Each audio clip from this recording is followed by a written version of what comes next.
விட்டுட்டா நான் என்ன பண்ணுவேன்? உங்களுக்கு யாரை தோணுதோ எனக்கு விஜய் பிடிக்கும். எனக்கு செப்பரேட்டாக விஜய் ஹீரோ அதெல்லாம் பிடிக்கும். ஒரு புதுசாக ஆள் வந்தால் எப்படி இருக்குன்னு பார்க்கலாம்ல. அதனால 2 வருஷமா அவர் எல்லாமே பண்ணிட்டு இருக்காரு. எப்படி பண்ணிட்டு இருக்காருன்னு நினைக்கிறேன்? நல்லா தான் போயிட்டுருக்குன்னு நினைக்கிறேன். நல்லா தான் போயிட்டு அந்த கரூர் இஷ்யூக்கு பிறகு அவருக்கு அந்த அளவுக்கு மக்கள் ஆதரவு இல்லைன்னு சொல்கிறாங்க. இருக்குண்ணா இருக்கு. அவர் மேலே தப்பு இல்லைல்ல. கூட்டத்துக்கு போனது வந்து மக்களோட தப்பு தான். எதுக்கு அவங்க போகணும் அப்படின்லாம் ஒன்றும் அவசியம் இல்லைல்ல. டிவியில் பார்க்கலாம். குழந்தைங்களெல்லாம் கூட்டு போகணும்னு அவசியம் கிடையாது. மக்கள் மேலே தான் தப்பு. மக்கள் மேலே தான். ஆனால் விஜய் வந்து நிறைய பேர் கார்னர் பண்ணுறாங்களா அந்த விஷயத்துக்கு? அதை பற்றி என்ன? அது அப்படி தான் சொல்லுவாங்க. அதுக்கு என்ன பண்ணுறது? ஒன்றும் பண்ண முடியாது. இப்போ டிஎம்கேங்கிறது வந்து ஒரு 70 இயர்ஸாக இருக்கிற ஒரு பில்டிங், ஸ்ட்ராங்கான ஒரு பில்டிங். ஸோ அதை டெமாலிஷ் பண்ணிவிட்டு டிவிகே வரும்னு நினைக்கிறேன். அது கொஞ்சம் கம்மி தான்.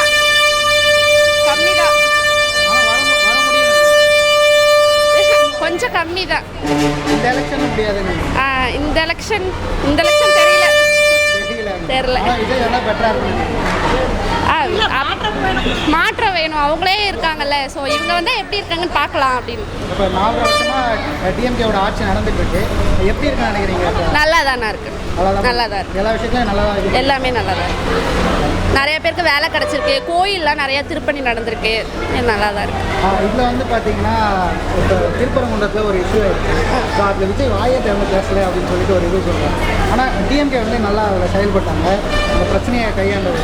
பேசுனாலும் குத்தம் தான் சொல்லுவாங்க, பேசலனாலும் குத்தம் தான் சொல்லுவாங்க. அதனால அது ஒன்றும் சொல்ல முடியாது. தேங்க்யூ.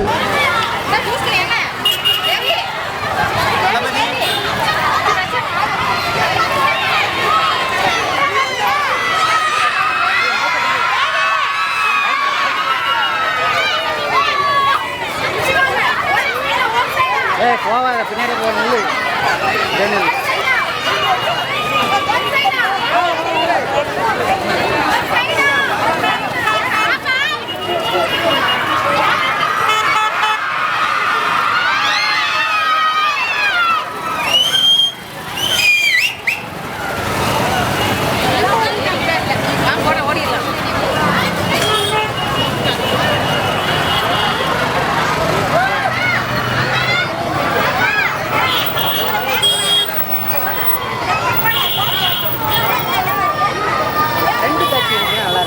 பைக்கில் போனாங்க.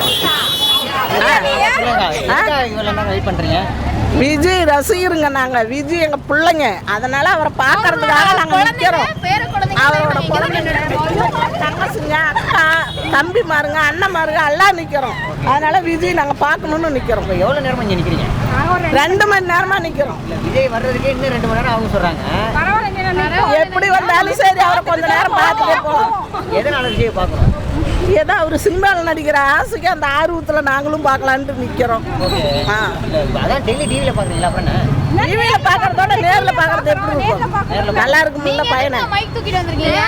நேரில் பார்க்கணும். நீங்க எதுக்கு மைக் தூக்கிட்டு வந்தீங்களோ அந்த மாதிரி நாங்களும் எங்க குழந்தைங்களோட வந்திருக்கிறோம். நீங்களும் விஜய் டிவியில பாக்குறீங்க தானே? நாங்கள் விஜயை பார்க்க வரல, நாங்கள் உங்களை பார்க்க வந்தோம். நாங்க விஜய் பாக்குறதோட நிறுத்தாம விஜய்க்கு சப்போர்ட் பண்றோம், ஓட்டு போடுறோம். முக்கியமா திமுக கட்சிக்கார சேனல்காரர் சட்டை போட்டு வருவாரு.